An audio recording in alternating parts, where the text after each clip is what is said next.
listening to Package Your Genius, a conversation designed to give you clarity on your calling and serve as a catalyst for your career. I'm your host, Amanda Miller Littlejohn.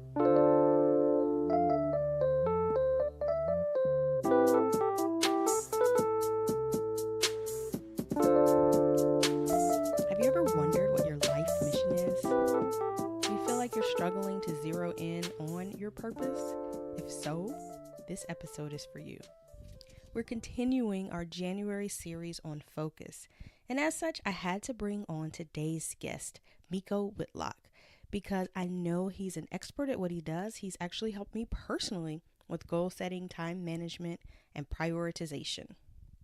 I met Meico in Package Your Genius Academy 2 years ago when he participated in one of our very first personal branding cohorts. And since then, I've been honored to watch his business and brand grow. I've also had the chance to take advantage of his masterful coaching. So if prioritization, goal setting, time management, and work-life balance are issues that you are trying to tackle this year, you definitely want to visit his website and find out more that he has to offer. Enjoy the episode.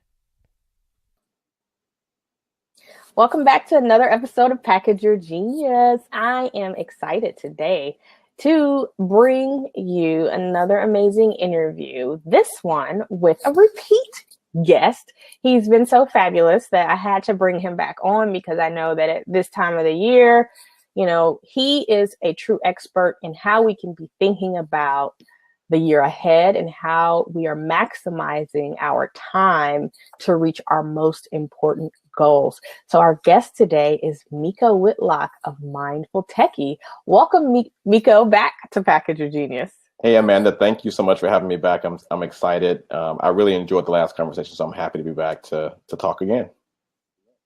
So Meico and I met in Package Your Genius Academy a few years ago where we worked together. And shortly thereafter, you quit your job and you went full-time with your business, Mindful Techie. So why don't you tell our listeners who may not have heard the first episode where I interviewed you about your company and your mission and what you strive to help your clients do? Sure. So I'm Meico Whitlock for folks that are new to me, and I'm the founder of an organization, as Amanda mentioned, called Mindful Techie. And through that organization, I do speaking, training, and coaching on mindfulness, productivity, and technology. So what that means is that I work with purpose-driven professionals and organizations that are out there making a difference in the world to really get a handle on this issue of work-life balance and the fact that we're hyper-connected, right? More so than we've ever been in terms of access to information, in terms of access to tools. So lots of folks are actually struggling with how do you actually carve out a life of meaning with all the tools, with all the information that we have access to, with all this desire to be connected 24/7. So I work with folks on three primary issues. The first is around getting a handle on the work-life balance issue, right? The boundaries between personal and professional have blurred beyond recognition. So helping folks with that. The second is around the technology distraction piece. And I just touched on that in terms of just the sheer number of tools and just the pull on our attention. And then the third is around personal mission and vision. Lots of us are really clear about the mission of the organization that we work for or the business or the clients that we're serving. But when I ask people about their personal mission, many of us don't know that. And that's really the key. That's the foundation to begin to address some of these issues that we're facing. You are so right. And I can't tell you how many people I speak to who may have a job, may have a business, may have a way that they're working with others, but the mission piece is really hazy. And I think that when the mission is unclear, that's when we start feeling those feelings of the lack of fulfillment and, we're rudderless and we don't really know where this role or this stage in our life is leading to, and we're just kind of out here without a guidepost or a map because we're not mapping it to anything that matters to us. So when you think about mission and vision, why is that so important? And how do we begin to even think through what our personal mission or our personal life vision is? It's so important because it's the key to why we're showing up, right? And I'll frame it this way. So the work that I do starts with helping people to understand that one of the challenges that we're facing is what I describe as IDD, right? So a lot of us are familiar with ADD or ADHD. What I'm talking about is IDD, or intention deficit disorder. So this intention with an I, deficit disorder. What does that mean? That means that for many of us, we're on autopilot. We're going through life and we lack clear intention about why we're showing up, why we're waking up in the morning. You know, first thing in the morning, we grab the phone, we turn on the TV, we're watching the news, looking at the weather report, we're on social media, checking email. We're doing all those things. We run out the door before we've had coffee or breakfast, and then we're on the way to work. You know, we are frustrated in traffic, and then we get to work and we spend our entire day battling a similar series of distractions. Then we get home, we're exhausted, and to some degree, when we actually have time to calm down, we realize, okay, there might be this sense of unfulfillment because we haven't actually got anything meaningful done, right? And so this is why taking the time to get clear about vision is important. Another way to think about this is many of us, if we work for a company, we work for an organization or maybe a government agency, many of us are crystal clear about the mission of that organization, right? But when I ask you about your personal mission statement, right? That's another way to think about your vision, your personal mission statement. When I ask you about that, what is that? Because if you're not clear about that, then it's of course you're going to be distracted by what's happening with the technology. Of course you're going to be overly committed to your professional work because you haven't outlined what's important for you outside of that framework. You haven't outlined, okay, well, I value my relationship with my partner. I value my relationship with my kids. I want to write a book. I want to start a business. You haven't gotten clear about those things. And because you haven't gotten clear about those things, then the world says, okay, well, you're not clear about those things. Well, you have a job.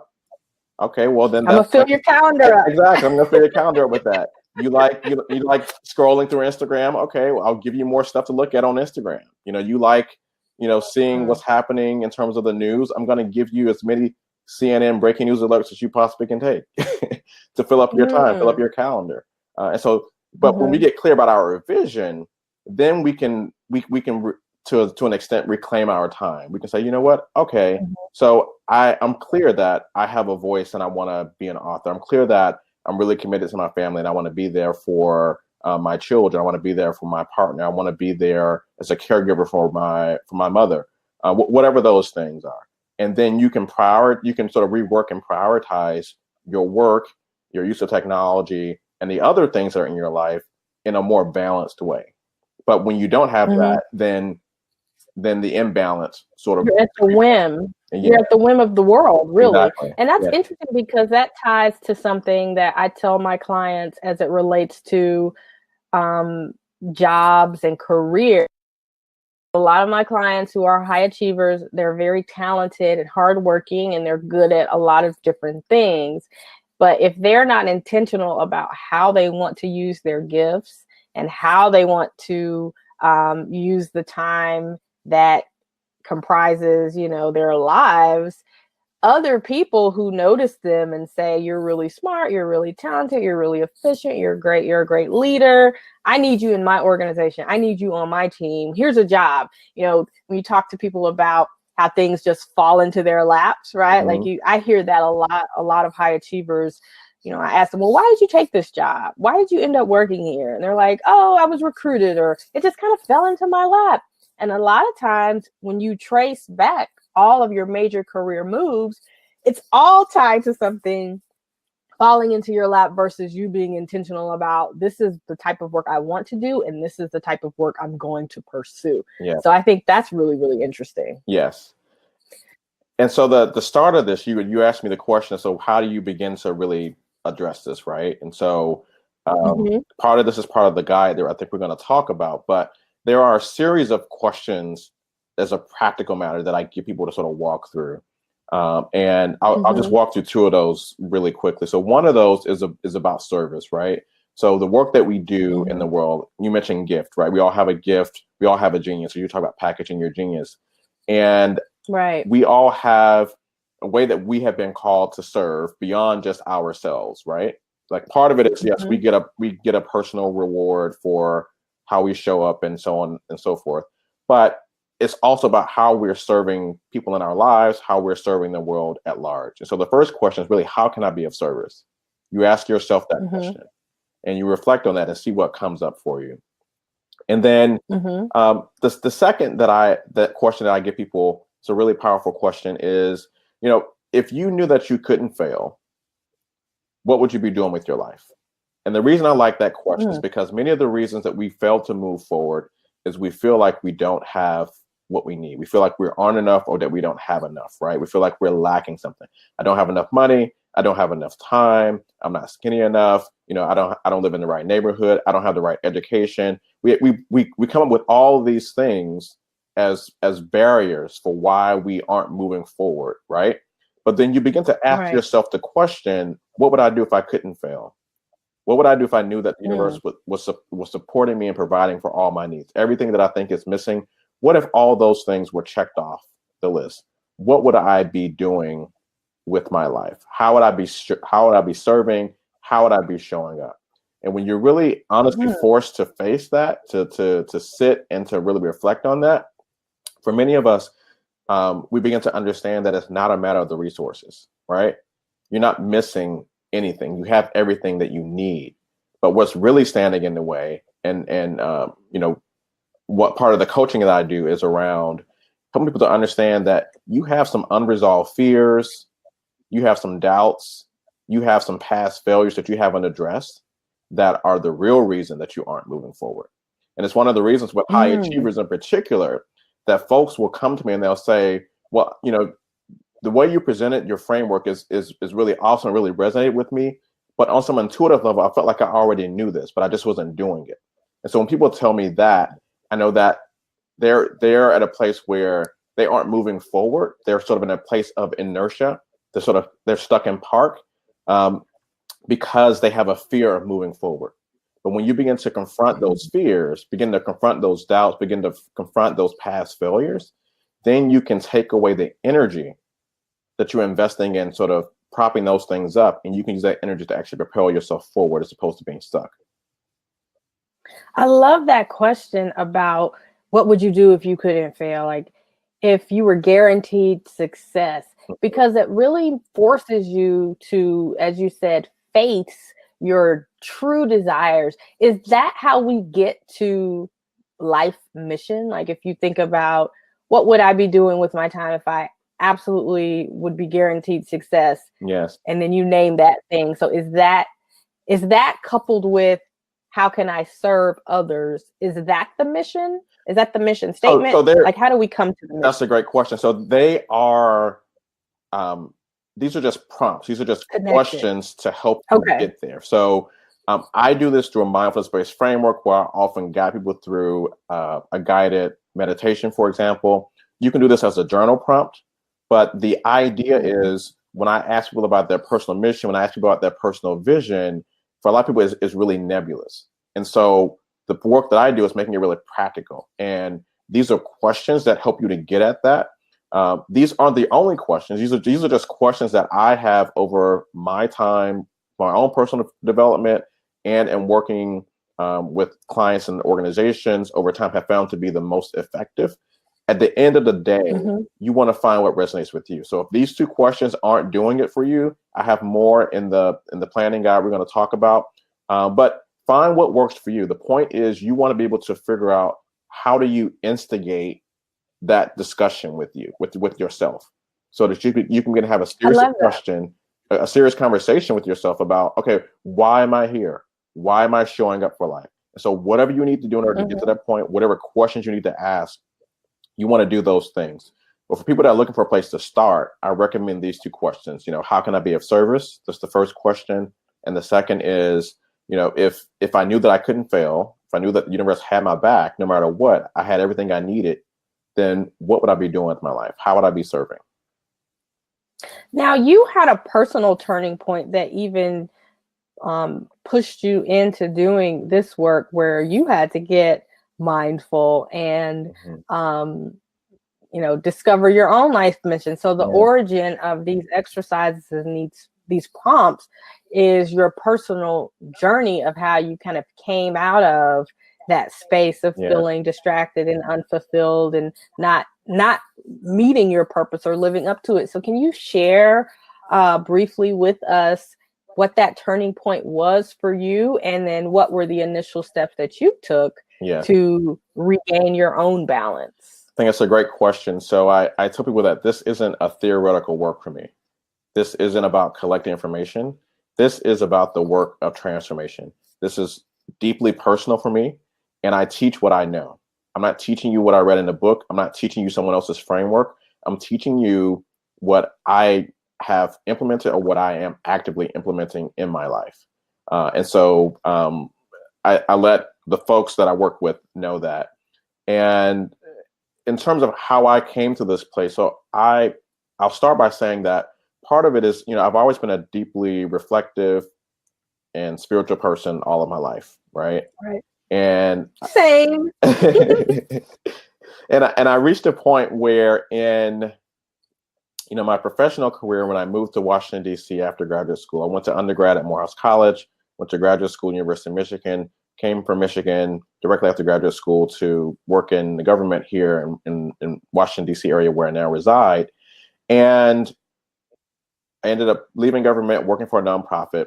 And what I recognized is that I was deeply passionate about the work that I was doing. And, but it felt like there were never enough resources. There was never enough time to get everything done. And I felt like I had to be a different person when I was at work, right? I felt like I had to sort of check my spiritual stuff and the things I was learning about mindfulness at the door. And I reached a point where I was depressed. I was overweight. I didn't really have much of a personal life. And I really had begun to lose the passion for the work that I was so passionate about before. And I recognized that at that point that I could literally drop dead at my desk, and all my friends and family would say lots of wonderful things about me at my memorial service. But at the end of the day, the emails would keep rolling in, the projects would keep piling up, and the need would still be there. And I would simply at some point be replaced. And when I had that realization, I realized that I could no longer afford to be a fractured self. I had to be my whole integrated self. And so I started this journey of saying, okay, well, how can I do this? And I started small. I recognized that, perhaps I couldn't change the culture of the organization in one fell swoop, but I was managing a team. And I said, you know what? But I have a lot of autonomy in terms of how I'm managing my team. And so I'm going to bring this question about self-care. I'm going to bring this question about how we are managing all these stressors and all the tools and all the information, et cetera. How I'm going to bring that to the team. And we started to do what I call the mindful moment at the start of each meeting, team meeting.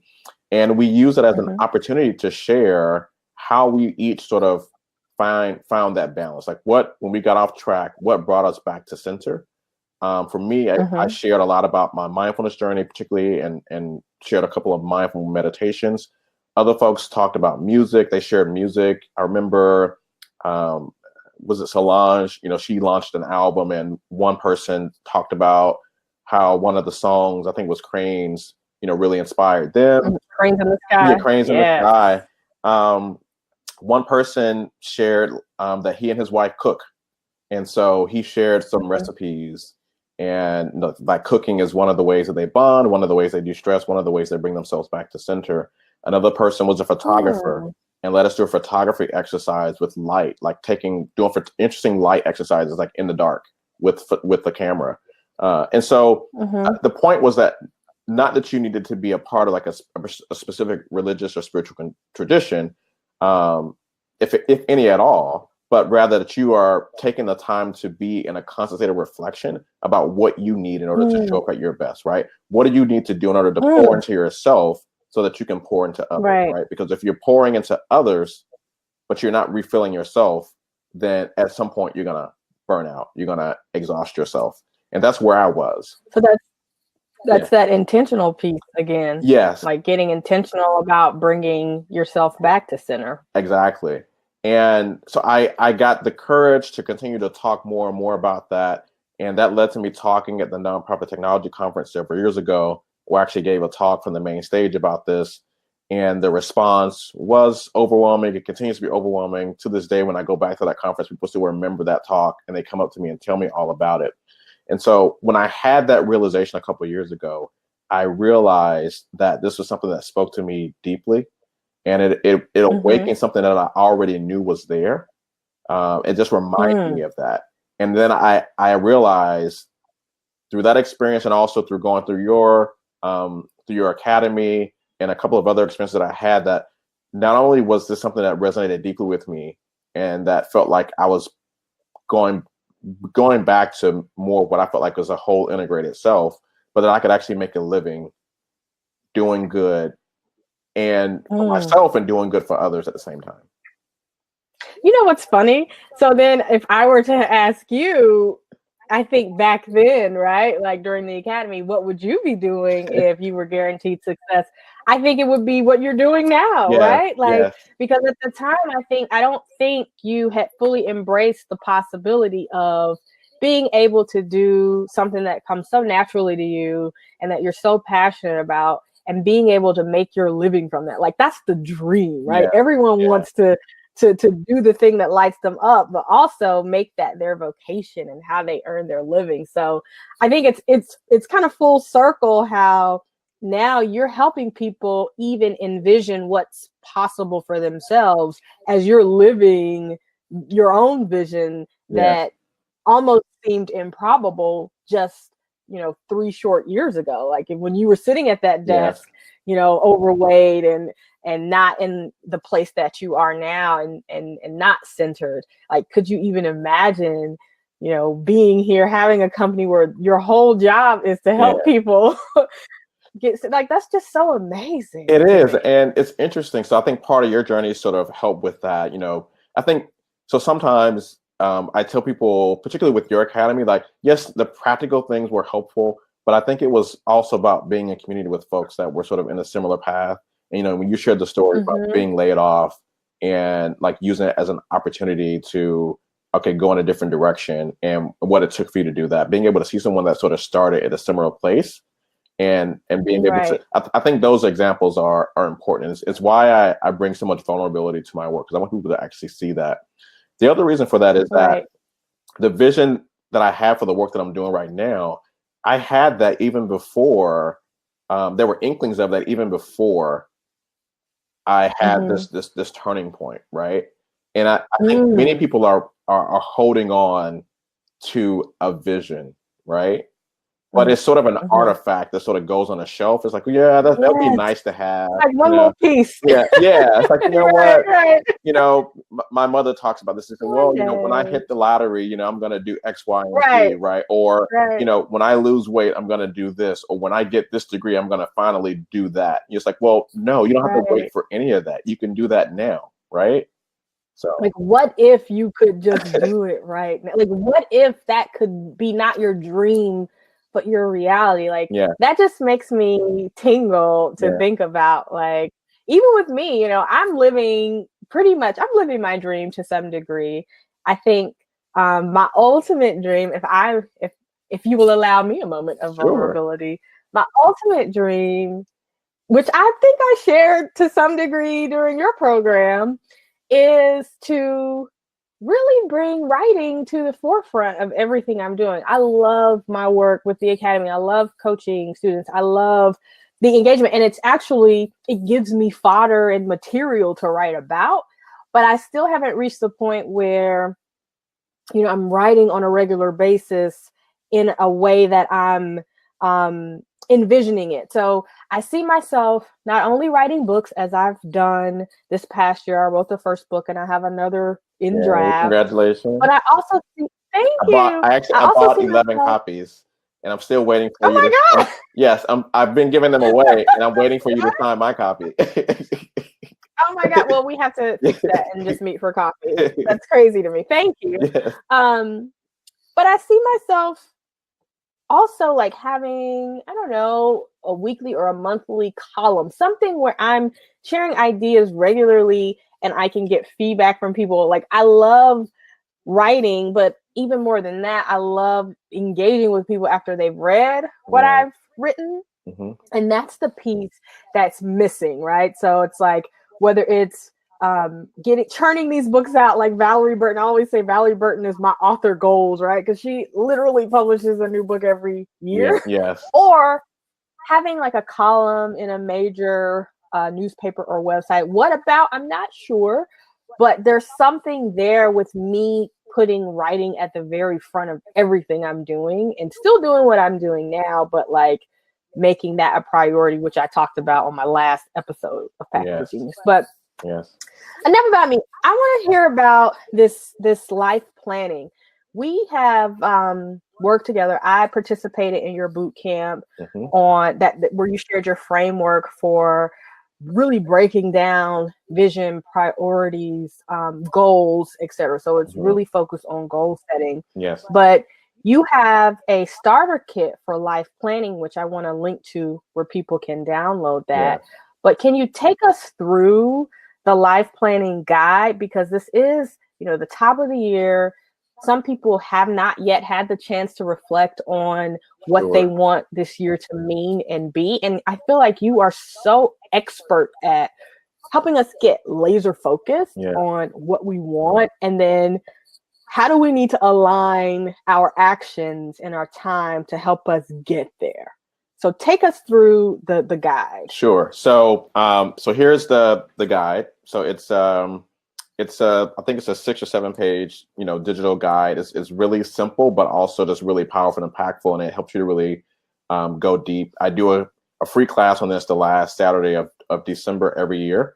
But even if you miss that, you can still get a copy of it, and it's free, and we'll make sure you get a link to that in the show notes. But I want to let people know a few things as we start this part of the discussion. One, I think people often beat themselves up because they feel like they haven't done the planning by a certain time. So you can do this anytime. The marker at the end of the year, beginning of the year, that's artificial.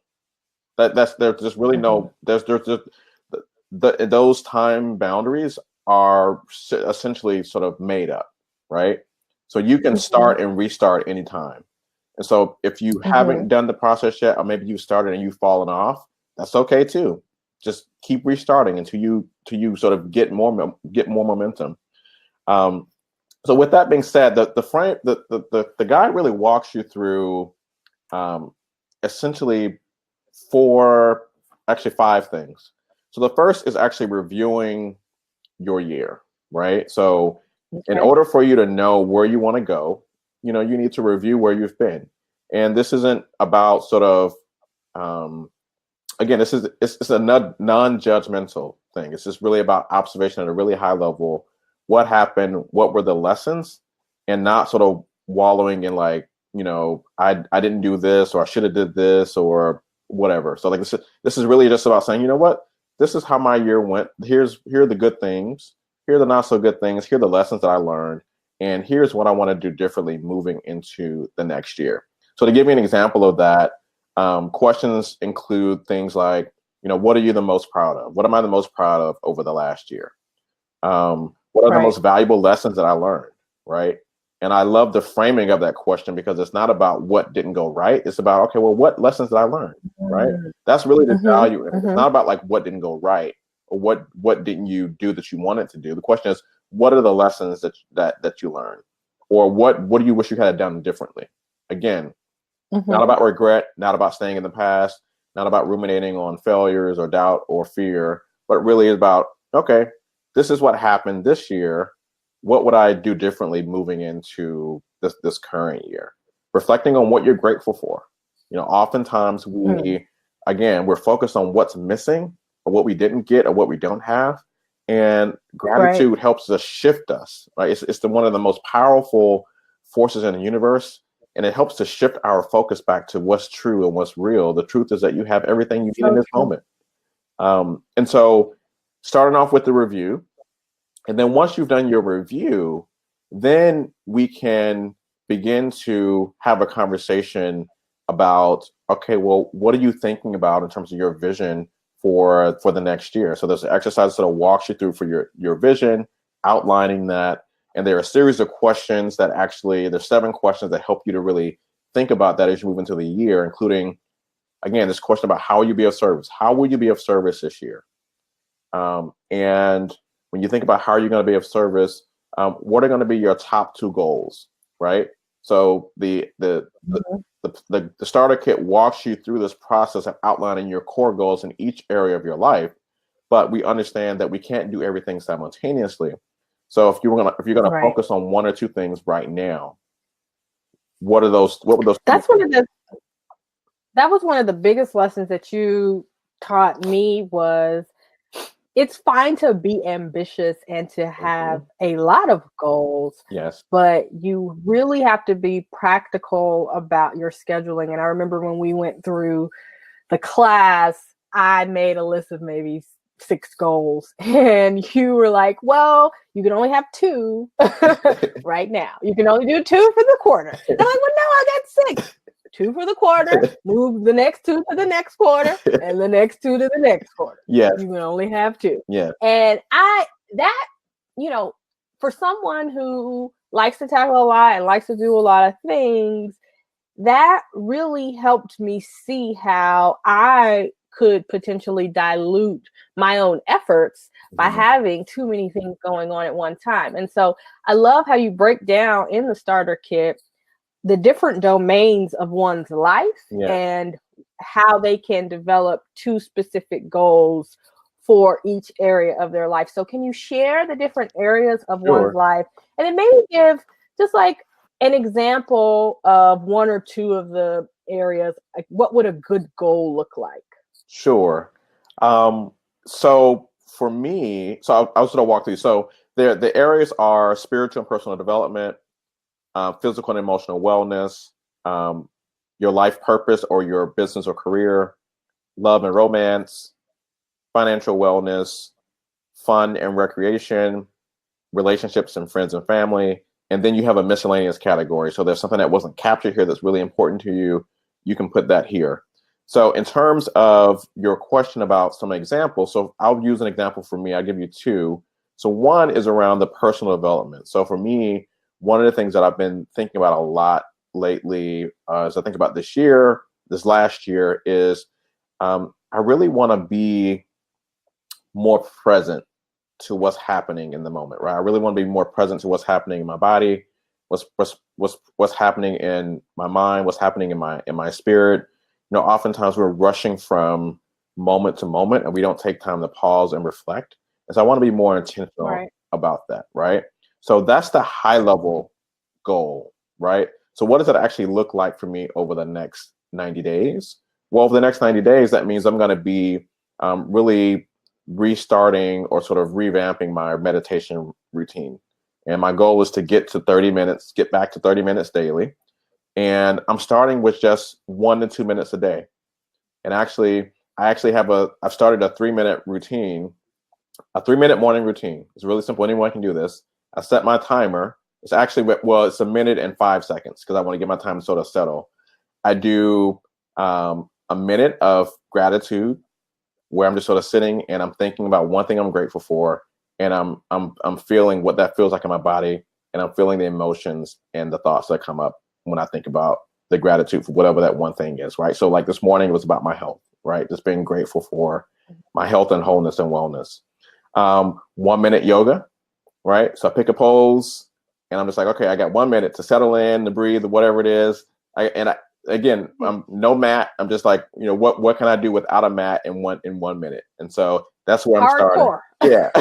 And then and then 1 minute of meditation, right? So and centering my breathing. And the point is that oftentimes we get really ambitious and we're like, okay, well, I'm going to do like an hour meditation every day, and I'm going to read like 3 books a week, and I'm going to, walk like 5 miles. Salutations. Exactly.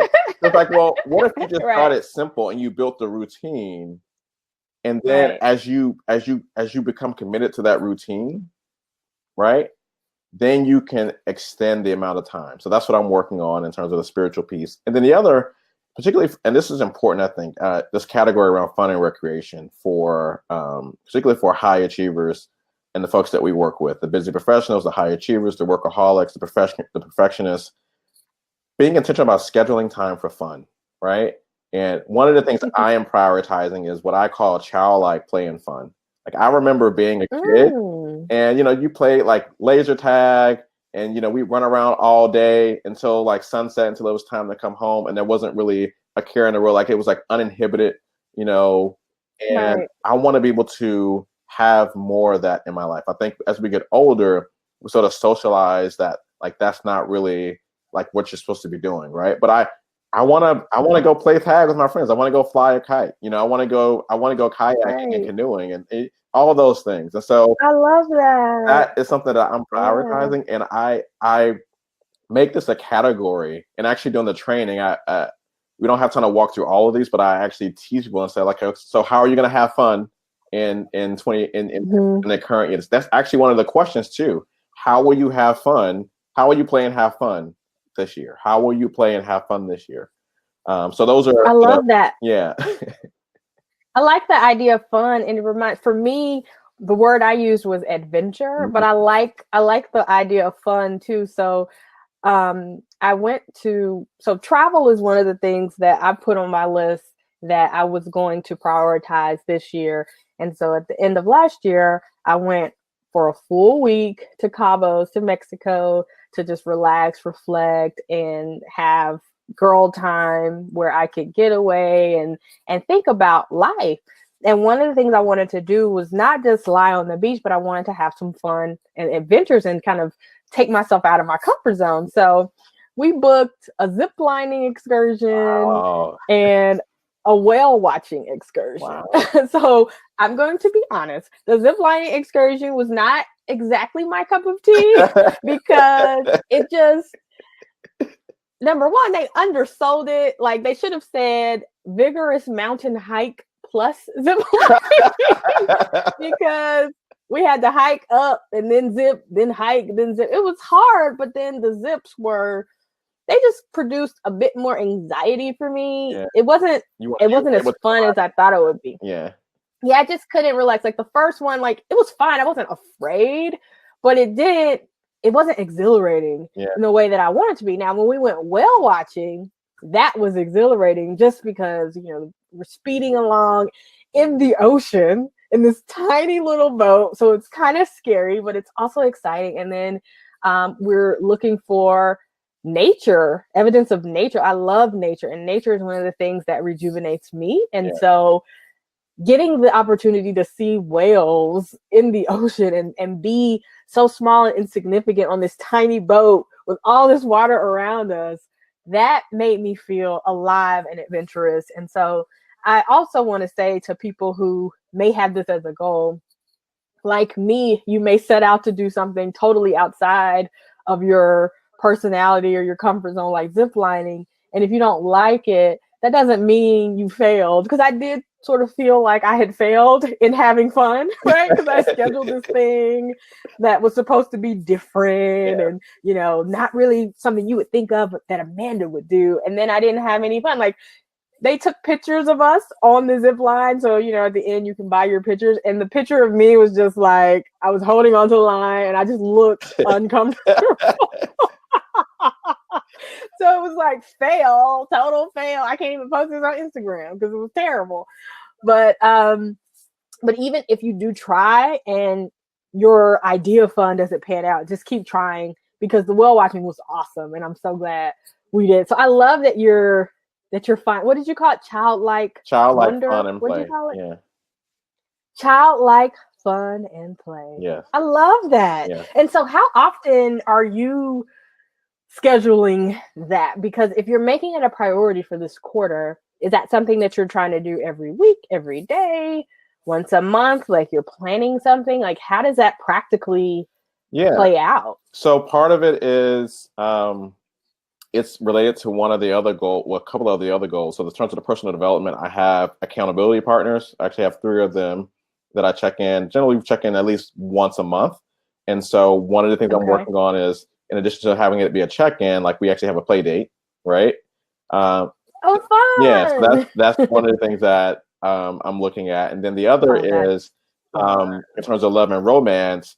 Dating is one of the things that I'm focused on as well, and I have on my calendar. I make space at least on Friday and Saturday evenings for date night, and so that's also another opportunity where I'm able to integrate the fun and the play as well. I love that. That's so cool. And I think, like as you said, high achievers don't necessarily think about prioritizing the non-essentials, but these They are. It's non-essentials essential. really are the essentials. Yeah, Yeah, they are it's essential essential. because Yeah. it makes you feel alive, and it, I think, brings purpose back to your life. And like you said, it's the exact opposite of sitting in the cubicle and not really knowing, why am I here? What am I doing again? Who am I? Where is this all going? It's Yes. like, I know this brings me joy. It makes me feel alive. So I'm going to be intentional about scheduling that all in. Yes.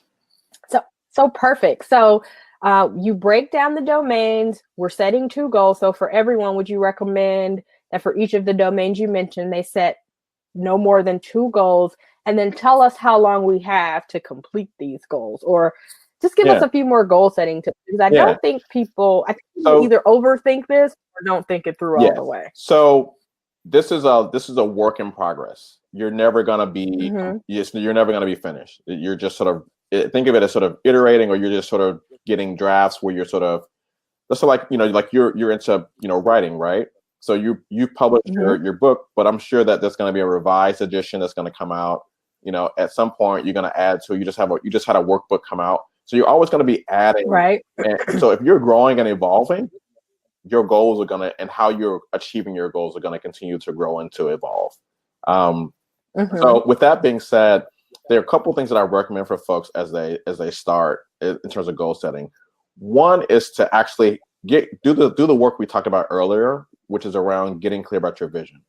One of the reasons people fall Mm-hmm. off with their goals, and not just around this time of year, but it's just in general, is that it's not tied to a vision. It's just a bunch of random stuff they've written down, and there's no intentionality behind it. It's not tied to anything. So when they get discouraged or they get off track, there isn't anything to bring them back, because they don't know what the underlying purpose of what it is they're trying to do. Right? It's just a random list of things that have no relationship to one. Right. The second thing that I tell people too is to um, start out bite size. And what I mean by that is, when we think about goals, we think about year long and lifelong.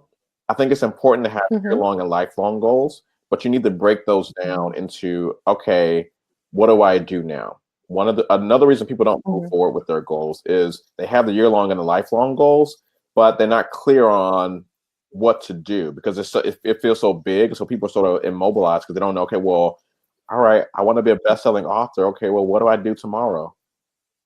Right. Where do I start? Where do I start, right? So I help people to say, okay, well, you want to be a best-selling author. That's a great goal, perhaps for the year or for a lifetime, a 5-year goal.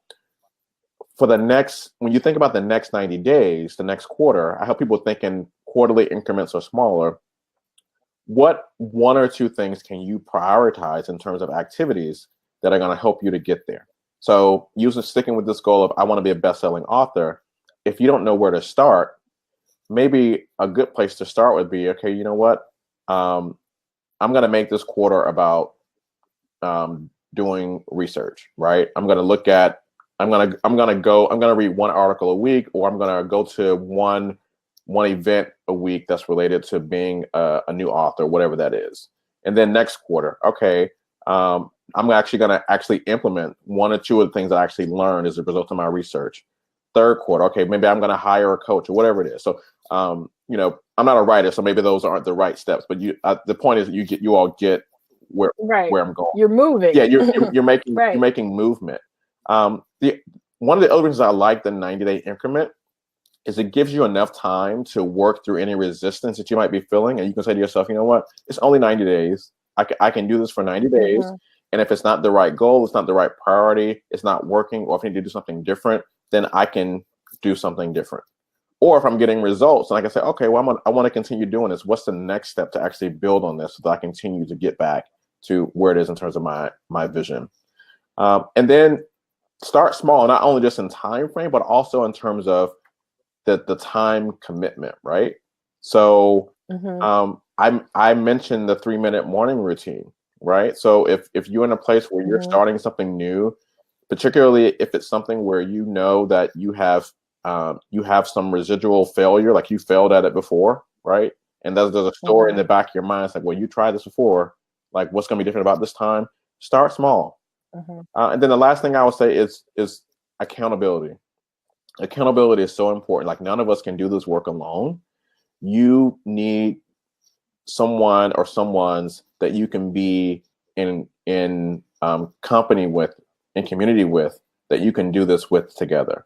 And so if you are in a place where you look at your network and you're like, you don't have anyone that can support you, then you need to like upgrade your network. That should be one of your priorities. Upgrade your network. Because none of us can do this alone.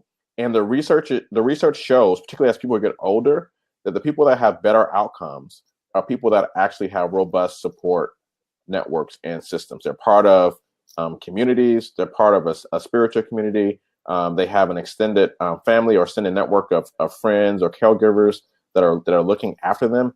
Those folks not only are living longer, but they're thriving longer, right? Like, you can be breathing, but that doesn't mean you're thriving. These people that are breathing and thriving longer, right? This is true. We don't want to just be breathing. Yeah.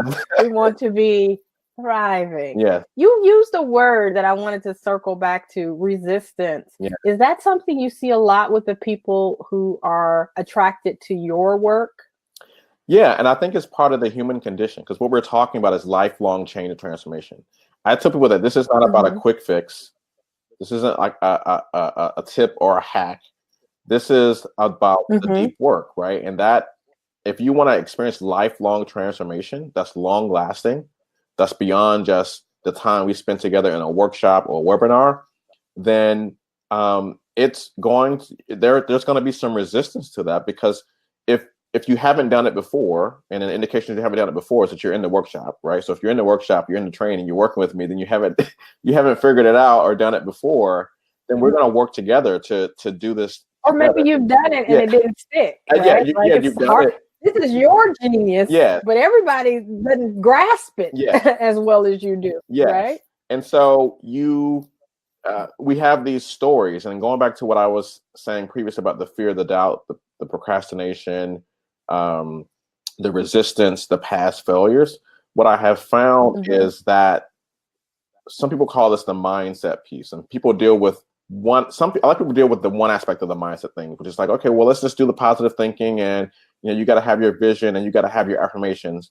Well, that's great, but if you are doing that, but you're still having a subconscious conversation about you're not good enough, you don't have enough, like, you tried this before and it's not going to work, then there's only so much that being positive and having an affirmation and doing those things is going to work. You have to really get at the gunk in your system. You got to clear that out, right?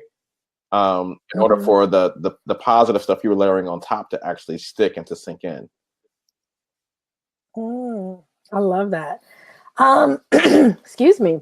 So you have a life planning, a Reboot Your Life program that delves into this. You have a ton of resources. You have the starter kit that we are linking to. Reboot Your Life is an actual program where people can learn directly from you on how to implement these strategies you talked about. You have the intention planner, and tell them the story about the intention planner, please. Because people can buy the intention planner. Yes, you can buy the intention planner. Right? People can go to my website and buy it. Go to mindfultechie.com/planner, and they can get a copy of it. But this is, so I mentioned I've been doing this work a long time, and even the life planning, like the life planning guide, the questions and the framework, I've been using this and sort of tweaking it for myself for many, many years.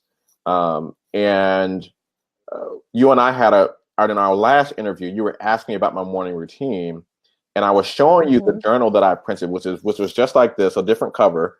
But essentially what I did was, because I couldn't find anything that worked exactly for what I needed. So I said, you know what, I have a fixed framework. I'm drawing this out on paper.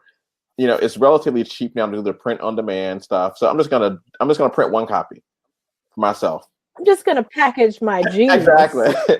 I'm just gonna package my genius for me and make it work for me. And so you were asking me, you're like, oh, that's great, that's wonderful. And you were asking about, okay, the questions that I use in order to start my day and so on and so forth. And you're like, so like, when is this going to be available? And I was like, oh, well, you know, I hadn't really thought about that. And so after that conversation, I was like, okay, well, I already have the framework. So this is something that people might be interested in. Then I can just, you know, really easily just get a designer to sort of make what I did look prettier. And that was sort of the start of it. You know, I reached out to a designer friend and yeah. Was that one of your goals? So when you decided that you were going to create this planner and make it available for public consumption, did that become then one of your two, you know, work goals, or was that like a sub goal? Like, how did you plot that into, prioritization? Yeah, so here's how the universe works. So end of last year, which was, so like, I think we launched, was it last summer, last fall, the planner came out. I had set a goal last year to work on my first book, right? I realized after doing this process that right now, more so than people wanting like a long form narrative, people wanted a tool that they could actually use. A tool, so right. I realized that this was actually the book. Yeah, that's so awesome. This is actually, like, I still plan to write at some point, but this is what people actually wanted for now. And so I realized that I had what I thought was my idea was actually different. And that leads me to one of the steps in the framework where I talk about being flexible in terms of how your vision unfolds, being flexible in terms of how you actually meet your goals, because being open to things being better than you could possibly imagine. I didn't necessarily imagine that this is how. I didn't imagine that this was going to be the book that people were looking for. Right. This is what people want. Right. That's so funny because I don't know if I told you, but last year when I started working on Package Your Genius book, I was actually writing another book. And when I realized, wait, I'm writing the wrong book.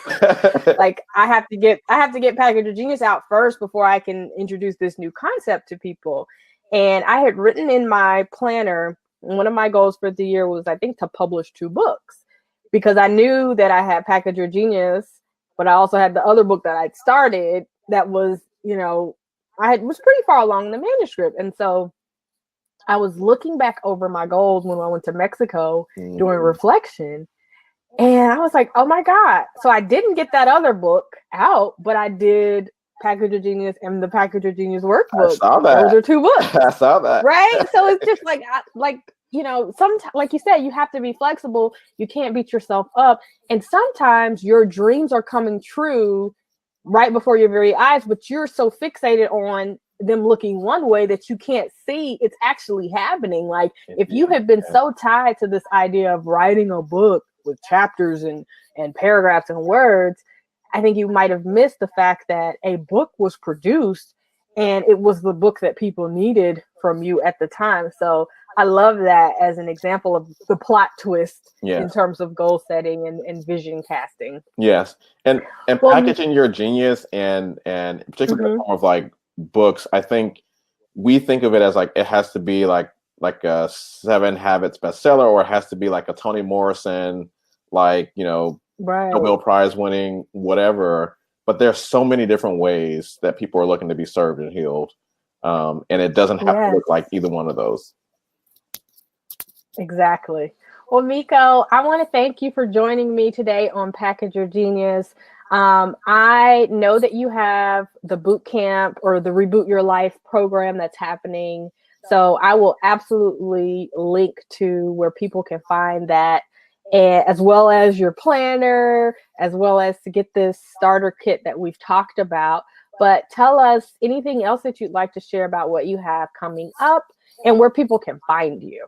Sure. So, as you mentioned, there's the Reboot Your Life course. People that are looking to dive deeper. It comes as a self-paced course and also as a live version. So, based on where you are and what works for you, we do both. Right now, the self-paced version is available for folks that want to actually enroll and just do it at their own pace. And there are live Q&As as a part of that.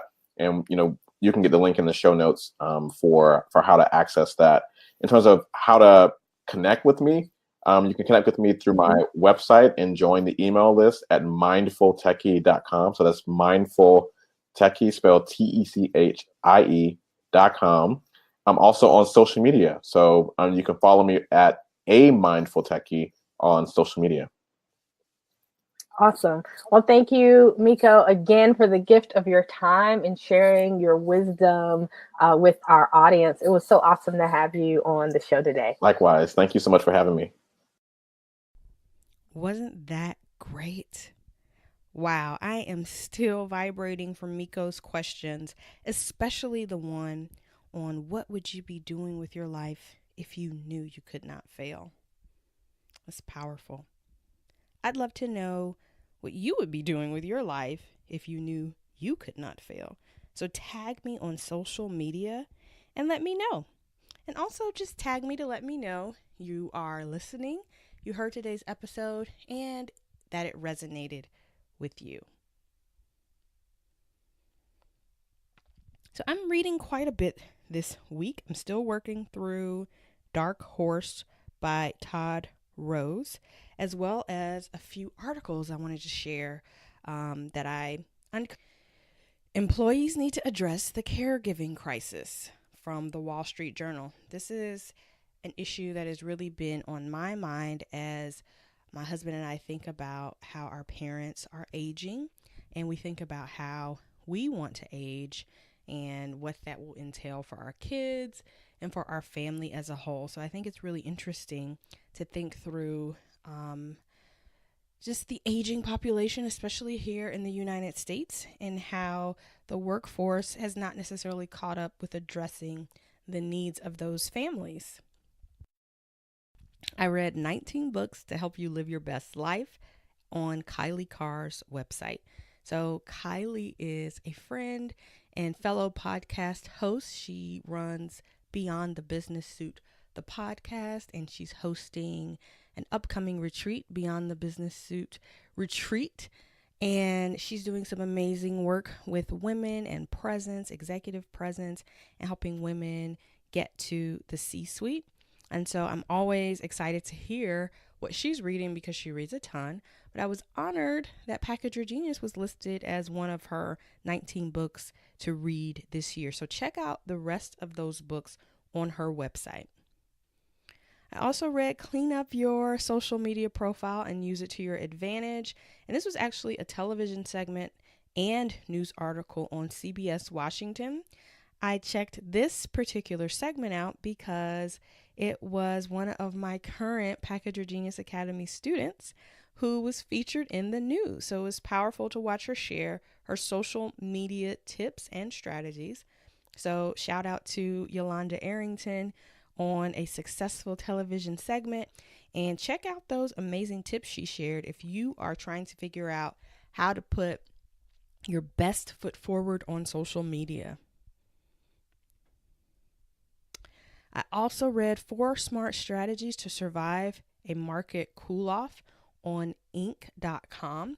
This was a really interesting article it featured Angelique Ruers, who I've worked with in the past, both from a coaching perspective, and I've done some work with her around PR. But she shared some amazing tips for business owners who may be anticipating a recession and what we can do to shore up our businesses, diversify our pipelines, and basically be prepared when the market slows down. So not to be the bearer of bad news, but I think it's always a good idea to be prepared and to be thinking forward about how you are going to pivot and move and navigate when situations change. We're wrapping up our final interviews with Package Your Genius Academy applicants. And this has been a fun and exciting process to build a cohort that starts in early February. So I'm excited to report back here with news from our cohort members. Our past cohort that just wrapped up is just killing it. We are landing TV interviews. We are booking new clients. We're getting invited to come back and coach, dozens of people at major conferences. So I couldn't be more proud of the magic that the students in the academy are creating. And if that's something that you'd be interested in participating in, we welcome your application. The link to the application can be found on packageyourgeniusacademy.com as well as in the show notes.